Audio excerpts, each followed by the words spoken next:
Assalamualaikum warahmatullahi wabarakatuh. Kota Bogor berhasil lolos masuk ke babak final penilaian tahap kedua penghargaan pembangunan daerah untuk kabupaten dan kota tahun 2022. Di atas kertas semua bisa terlihat indah, namun tentunya perlu ada indikator pasti dari semua capaian program yang ada. Ngabawan kami kali ini ingin mengetahui indikator yang dirasakan oleh warga Kota Bogor. Mari kita saksikan ngabawan kita kali ini. Menanti penataan yang menyeluruh di Kota Bogor. Kota Bogor terus berlari melakukan program pembangunan di sejumlah sektor, terutama pada sektor pembenahan infrastruktur. Sebut saja jalur pedestrian di pusat kota yang diperlebar, penataan kawasan surya kencana dengan betonisasi dan pembuatan jalur sepeda. Lagi dan lagi, semua infrastruktur itu hanya di pusat kota. Lalu pertanyaannya, bagaimana pembangunan di wilayah? Memang ada sih beberapa inovasi yang dilakukan di wilayah. Contohnya pembuatan agroeduwisata di wilayah Bogor Selatan dan revitalisasi setu di wilayah Bogor Barat. Hanya mengingatkan saja, semua pembangunan yang dilakukan belum merata ke sejumlah kelurahan dan kecamatan yang ada di Kota Bogor.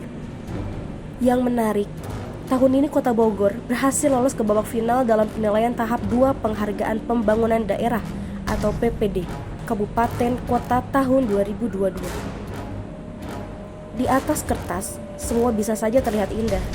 Namun, alangkah bijak bila ada indikator yang pasti dari semua capaian program yang ada. Karena ajang penghargaan pembangunan daerah PPD Kabupaten atau Kota tahun 2022 ditujukan agar daerah bisa mensinergiskan program pembangunan dengan pemerintah pusat.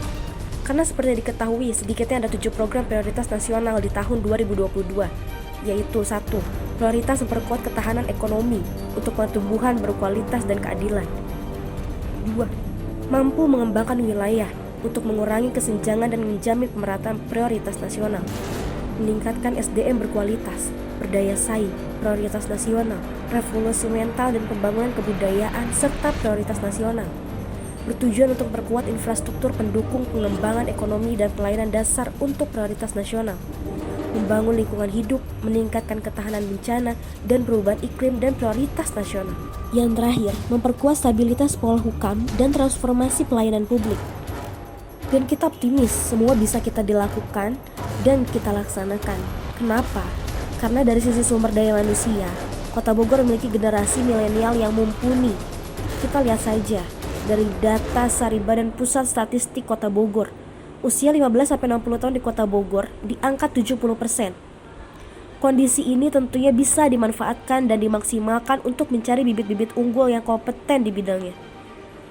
Pertanyaannya, pemerintah Kota Bogor mau nggak ya? Data BPS menyebutkan angka partisipasi sekolah usia 16-18 tahun hanya 68%.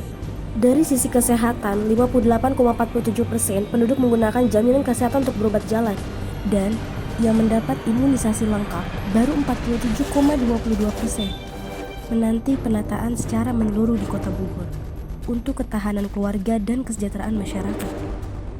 Ngabawan, ngariung bareng Dewan, jalan pulang menuju Ka'bah, Jalan Hijau, Resa, Melania.